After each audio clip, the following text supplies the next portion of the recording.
that ski mask may be the reason that somebody did not notice them and did not open fire. Sometimes people don't want to be seen.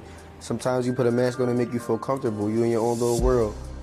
Philly is all about survival. So I mean, if you don't know how to survive, then I don't know how you're gonna live in Philly for real. Voting an affirmative, the bill passes. In an effort to curb crime, Philadelphia passed a law late last year banning the wearing of ski masks throughout public spaces. We move forward and we make progress as a people and city when we remove our masks. Yet critics note there's no data that says banning ski masks will reduce crime. In fact, violent crime was down in 2023 as compared to 2022, according to city data. Property crimes during this same period, however, took off. More than 3 months since the ban became law, there have been instances of authorities asking residents to remove their masks on public transit, but police have yet to enforce the law or issue fines in public spaces, according to local officials. This has sparked both confusion and anger amongst residents. There's a lot of adults around the city who say, I do get a little weary when I'm walking down the street and I see someone walking towards me with a ski mask. And so what do you say to them who say, we actually like the ski mask ban? Just because you have a ski mask, that does not mean you're going to commit a crime.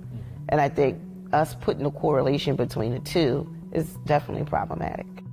Some residents told me the ban makes them feel more safe in a city seemingly struggling to contain crime. When people be walking out here with the masks on, like some guys be trying to come in here, you got to tell them no, because it's not comfortable for me or the clients. But for others, particularly young people who often wear them, they say the ban compromises their survival. I have a ski mask on. I didn't cause any harm to anybody. I don't plan on causing any harm to anybody. Philly, you gotta pick your poison. Like 19-year-old Liam Washington, who says the ski mask is much more than a fashion accessory. He says it also keeps him from being a victim of mistaken identity, which he says could put him at risk of violence. Like you gotta either walk around and protect yourself or walk around and be a victim. What prompted the ban was how ski masks have been worn by criminals at the center of multiple deadly shootings, including the death of 15-year-old Devin Whedon, who was on his way to school last May when he was fatally shot during a fight by 3 people, one of whom was in a ski mask. No one has been arrested or charged in the killing. Sit down. The victim's father told me he supports the ban. If we can come up with a solution with this, I'll tell you this, a lot of crime will go down. Because you can't catch nobody if you don't see nobody.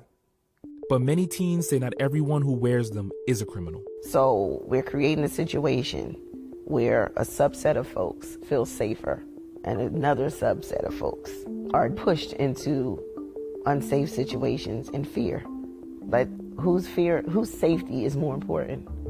The official behind the new law says banning ski masks will make the city safer for everyone. This bill was created because we can't just have no face, no trace. So what do you say to a young person who says, I feel safer with this ski mask on. I don't feel safe without it. If you don't feel safe without having a ski mask on, we have a larger problem in the city of Philadelphia.